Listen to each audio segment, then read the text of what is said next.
Buonasera dalla Longarina, 18ª giornata di Serie A. Il mister Jeff prova ad allontanarsi dalla zona playoff di fronte la Roma Calcio a 8, che dopo 4 vittorie consecutive prova ad agganciare il podio.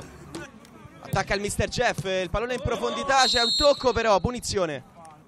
Francucci sul punto di battuta, rincorsa di Francucci, l'era sogliata per il vantaggio del mister Jeff. Qui forse poteva fare meglio l'estremo difensore della Roma. Di fatto passano in avanti i bianconeri 1-0.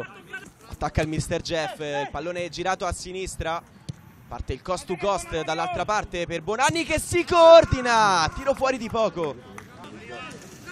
Mister Jeff recupera la sfera, va Zanni, il raddoppio del mister Jeff. Federico Zanni firma il 2-0 dei padroni di casa e adesso si mette male la partita per la Roma.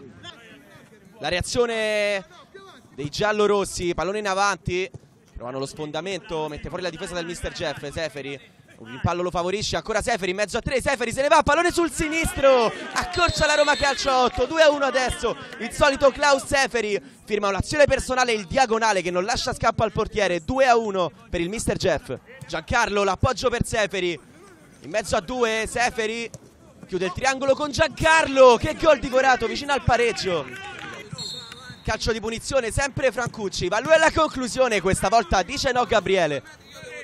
Rimessa laterale, battuta direttamente in aria, prova ad allargarsi la Roma sull'out di sinistra, attenzione però, un po' di confusione, recupera il pallone il mister Jeff, il mancino Bonanni ribatte e poi arriva Liberti, il 3-1 per il mister Jeff che adesso prova ad ipotecare il match. Liberti, opportunista in aria, firma il 3-1. Prova a ripartire adesso il mister Jeff, l'appoggio a sinistra per Liberti. Il numero 11 prova ad andarsene, punta l'avversario, le finte di Liberti, prepara il destro, lo arma in questo momento, un gol fantastico di Liberti per il 4-1 del mister Jeff. Luca Liberti spezza le ali agli avversari e adesso sarà davvero dura per la Roma.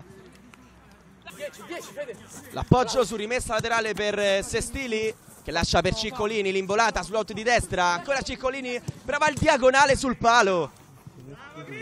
Ciccolini dalla tre quarti, il calcio di punizione, va ancora Ciccolini, Marazzina salva sulla linea. Il calcio di punizione, Quinquigno sul pallone, conclusione da dimenticare e su questo tiro termina il match. Grandissima vittoria del mister Jeff che per 4-1 sul classa agli avversari che sono costretti a fermarsi dopo 4 vittorie consecutive. Abbiamo fatto una buona partita e devo ringraziare ovviamente i ragazzi perché quando siamo al completo, quando c'è tutta la rosa a disposizione, dico la verità, anche se poi eravamo 9, perché poi all'ultimo è stata l'assenza di Gianluca, del capitano, dico la verità, la squadra gioca con una fluidità a centrocampo, propone in avanti, quindi dico, ho rivisto il mister Jeff che diciamo che ci ha permesso di arrivare fino al quarto posto quest'anno e quindi puntiamo a questo punto, dopo la partita di oggi, a riprendere un campionato, diciamo, per puntare ai playoff e non solo per allontanarsi dai playout, quindi dovrebbe essere abbastanza positivo questo segnale.